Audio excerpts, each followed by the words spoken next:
Hello, guys, and welcome. This is our first discussion about for the Teen Economic Forum, and this is just a place where we'll be discussing different topics and get to know more about what's happening around us and what impacts many things have on other things, business or economics related.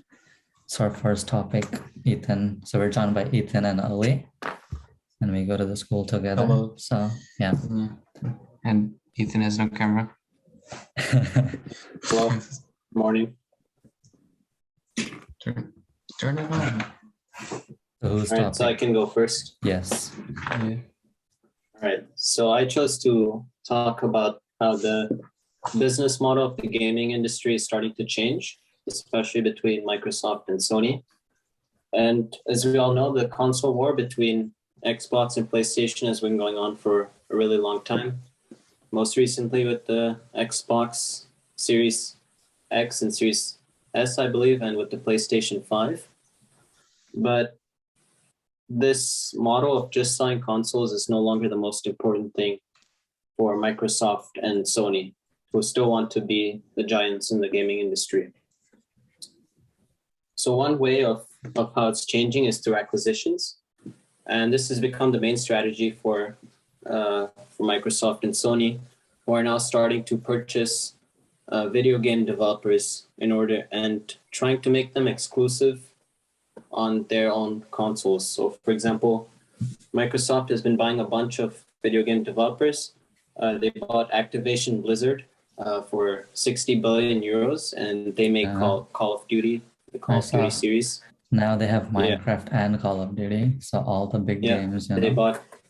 They bought Mojang for 2.2 billion. That gives them access to Minecraft's sales as well, and also Bethesda Gaming for 6.6 billion, and they make the Doom video game series. Mm-hmm. And Sony also invested 3.6 billion in Bungie, which makes the Halo franchise, but Halo used to be part of Microsoft, but not anymore. Mm-hmm. And now these acquisition strategies are showing just how competitive the gaming market is for Microsoft and Sony, who now have to buy other video game companies in order to continue increasing their revenue. Oh. And this also shows just how important they're taking video game titles to be. Whereas earlier it used to be just consoles and maybe a few exclusive games on the consoles, but now it's all about purchasing other video game titles. And this strategy is similar to Disney, who now make extra money in the box office since they own Star Wars and Marvel. And for Sony and Microsoft, this is important as they need additional sources of revenue. And obviously purchasing video games and making the money from their sales is one strategy that they're now taking. Yeah. Also, like, just adds more revenue streams to their business, They can get money from many different aspects. You have all these games, you'll have in-app purchases in these games, and you also have like subscription fees or, stuff like that. Yeah, it's quite interesting. Talking about subscription fees, both Sony and Microsoft have introduced a Game Pass in which you pay monthly to access all of these games. Yeah. So it creates like a monthly subscription. So instead of relying on big releases to gain revenue, they gain revenue monthly, which is a lot more consistent. Yeah, exactly. And it's basically like Netflix. Yeah, as you said, like instead of waiting for a big launch or a big gaming launch, they get money monthly and they just don't have to depend on their sales of consoles, Yeah, and the thing is with these subscriptions is that the newest video games are always available on release to everyone. You don't have to wait or pre-order the copy, or you have to wait for it to be delivered. Yeah, it's there for you. Yeah, I read about this, that another advantage is that, instead of just buying a game, what happens sometimes is you buy a game, you go home, you play, right? So you don't really have a connection with the game developer or, you just have a connection with the retailer. You went to MediaMarkt, you bought this game and you're playing it now. But now that they have these subscriptions and like these in-app purchases or like stuff like that where you get deals and stuff, kind of I think improves the relationship. Like you're part of this group, like this family. Yeah, it's like the ecosystem, like with Apple. Yeah. You use Apple services with now. Mhm. It's now with Xbox and with PlayStation. Yeah. And like And it makes the consumer more dependent on one particular exactly. console.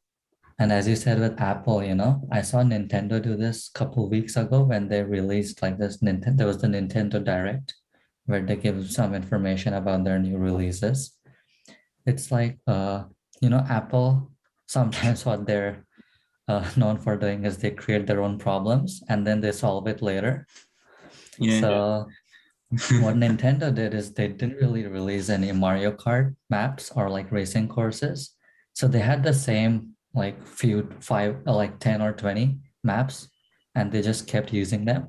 But now what they're doing is they're gonna introduce like 25 new maps and like they'll do that monthly. So install small like gaps and they're gonna make you charge or make you pay for every single month if you want these maps. So and it's more strain on the company to continue creating new maps. Exactly. Yeah. But I think it's interesting strategy. Yeah. Another thing to talk about regarding this is, like you said, the connection with the game developer instead of having the connection with the in-house store or going to a mortar and brick store. I think that will damage these types of businesses and could also damage the community of going to the game store after school or during summer breaks, just going to Media Markt and buying that new game and just like finishing it on the same day. Exactly. I think that aspect of gaming right now is going to be gone in a few years. But surprisingly enough, the GameStop stock is still holding strong. It's not hasn't gone back to its original value. The Elon Musk effect. It's the Elon Musk effect. Like he can literally manipulate the entire market with one tweet. Yeah. There's like a joke, like there's this investor who's just following Elon Musk's tweet to know what to invest in.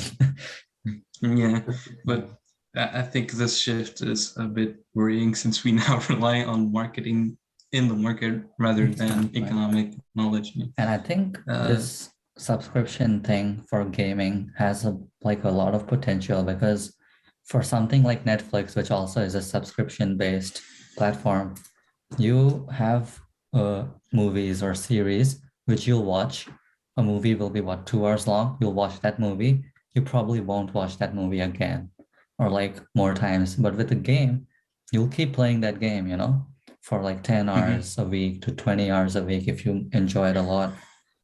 So kind of it's like a never-ending journey sometimes for games like FIFA, they keep bringing the new games, but most of the time it's the same thing with minor differences. Exactly. Yeah, and what Ali was saying about the stores, it's basically going to be like what Netflix did to Blockbuster. Yeah. It made Blockbuster go extinct because everyone wanted the subscription, so it could be the same.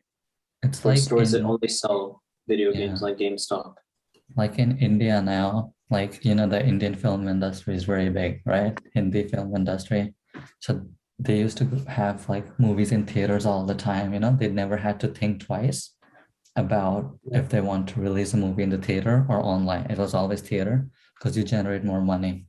But nowadays it's mostly online, you're seeing Netflix, Amazon Prime, Disney Plus, all these platforms. Just so many movies coming onto them by so many big names like Marvel with Disney Plus, Yeah, but if the stores are going to like completely go out and stop existing anymore, this opens the door to something new. It opens the door to collectors and how these CDs are going to become novelties in the future. Yeah. It's like how when records went out of fashion, people still buy records to this day, but they buy them in a different point of view, as in either A, collecting, or high fidelity. Yeah. So it's going to create a new market. Like the market is going to be wiped, and then it's going to be reinvented again. Collector's market. Yeah, it's a good point. Yeah, yeah. It's like how PlayStation 1 games or PlayStation 2 games are still seen as valuable, or like bring back memory of the past. Yeah. So technically, in the future, we can have like a StockX, but for old Call of Duty games. It'll be like a FIFA 2022, like a graded game, 10 out of 10, PSA 10. Yeah. This is a really good idea for the future of gaming. Yeah. I hope that kind of gives us an idea of what the future is going to look like. And I think subscriptions too. Like I think subscriptions will keep on increasing for many platforms, gaming platforms, because the big ones have already introduced it, but I think they'll market it more. Yeah, they'll market more towards the subscription-based program as it is better. Since if you own the company, you're gonna need to feed those employees. You're gonna need to pay their like salaries. So, what is our second topic, Daksh? Yeah, so our second topic was I was going to talk about, you know, how many less economically developed countries have institutional voids. So they don't have access to good transport or like just good like communication between the buyer and the seller. So how that affects businesses and how they're dealing with them. So let me just give a quick rundown on what institutional voids mean. So they're basically gaps that exist in specific markets that serve as like roadblocks or obstacles to the ideal interactions and transactions between buyers and sellers. So if you look at it, can be taken as a threat and an opportunity to kind of go into that market and somehow, you know, use that to your own advantage. Yeah. Like, do any of you have an example on that? Like I have, like in India, like or like many countries in Africa, you know, the low economically developed ones in Central Africa. Like for example, you have a vaccine, but now you don't know how to transport it or how to distribute it properly, you know, because you don't have those institutions, those hospitals, those clinics. So there have been many strategies to tackle them, and I did some research on this. And some of them were you have to adapt to the market. So you kind of have to change your business model with the local environment. So example, if a country lacks skilled labor on this certain thing, that company has to, you know, teach the local people about how to do this, how to do what, you know. For example, McDonald's, I think they have many training programs in countries like India to kind of get a lot of labor and staff, and it will be quite cheap because they are just starting out, and you know, there's such a big population. And I also think that these economically developing countries, the ones with really weak infrastructure, their weak infrastructure is one of the reasons for their economic weakness. Some people overlook the importance of infrastructure, but if I have really good infrastructure, people can transport goods through my country and I can get paid through that. Exactly. Yeah. There isn't really much to say for me on this topic because it's out of my comfort zone. Yeah. I mean, I have a few examples, you know, like, I mean, you just there's many ways how it affects the businesses because it makes it a lot less efficient, you know, less productive. Because, for example, if you manufacture something, if it takes you a lot of time to transport it to somewhere else, that's going to be less productive. And I don't think it has to be limited to developing countries only. Like, for example, with hydrogen, you know, even in developing countries, it's still difficult you still don't have the infrastructure to transport it to make it easily available as an easy fuel and fuel station. So it's not only developing countries that can be affected, it can also be in the developed world where you have problems with infrastructure. Yeah. That mainly goes for new technologies, new sources of fuel, for example. Yeah. But very few examples of that. It's mainly developing countries there's a problem. Point that Daksh pointed out regarding the transport and how it's hard. Let's talk about personal transport for the normal 9-to-5 employee or 9-to-5 worker. Usually in the really high economic countries or countries with a really stable economy, they usually use public transport because they have really good infrastructure and they don't hurt you, because I can just walk 5 minutes to a train station, then take the train and walk another 5 minutes to my workplace, and it's not going to be really difficult for me to do that. But if we talk about those countries with an infrastructure void, you really need a car. Exactly. Yeah. Which is really negative for two things: A, your infrastructure, and B, it's really negative for the environment, and it's not. It's also a lot more expensive. Yeah, it's not going to be really good for the direction that we as a human race are pointing towards. But with the introduction of the metaverse, this could all change. With how I can go to my workplace without moving an inch. I can just stay here and then I can just work from here. Or the introduction of an online workspace. Exactly. So that introduction could also help us avoid the need for infrastructure. Transportation infrastructure. So like use platforms like Zoom, like what we're doing right now, like we've already seen, we're already seeing a shift, like because many countries still have not gone back to like physical offices, or like, you come into the office, you work from 8 to whatever, you go home.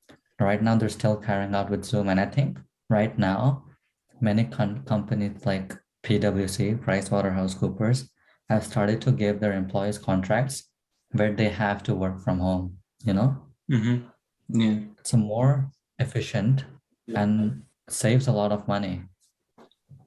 But then that also means it's a new industry that has to be developed, that the communications for even in developing countries. Exactly. Because now maybe the focus was to improve the roads, but now with everything being online, it could be to improve the network and the Wi-Fi and these kinds of things, telecommunications. And and like less economically developed countries, it's also, there are many people who just don't know how to use such technology. And many people don't have access to or have never even seen one laptop or anything which helps you do stuff like this. So it's a lot difficult. It will take time for this industry to grow in other countries, maybe. Yes. But it will take lots of investment, lots of programs to educate people on how to use these things and how to get familiar with them. I just watched a video. I know this might sound weird, but I just watched like a video on how they designed a new football stadium in South Korea. I don't know if any of you heard of this, but the designers were in the Netherlands, right?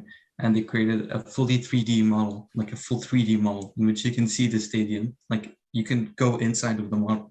You can be inside the stadium without being inside the stadium, and it's not even like built. It's crazy, but I think this is kind of the direction that we're going to. Like someone or an investor from Los Angeles can meet with an architect in the Netherlands about a stadium that's going to be built in South Korea without having to meet each other in this on a table, on a physical table.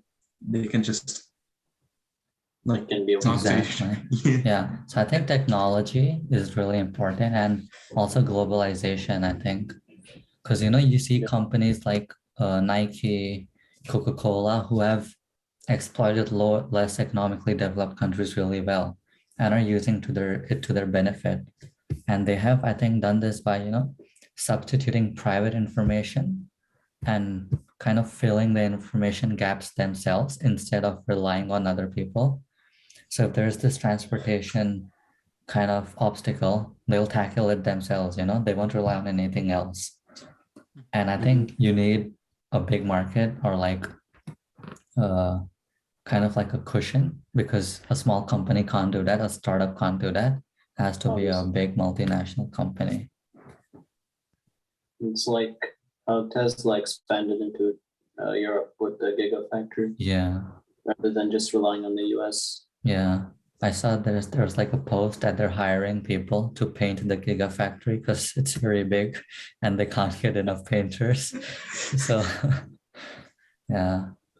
But and also a fun fact, both of our topics are connected because the Giga Stadium that I mentioned is the platform that was used for them to meet together and be inside of like the 3D model, where the digital 3D model is Unreal Engine by Epic Games.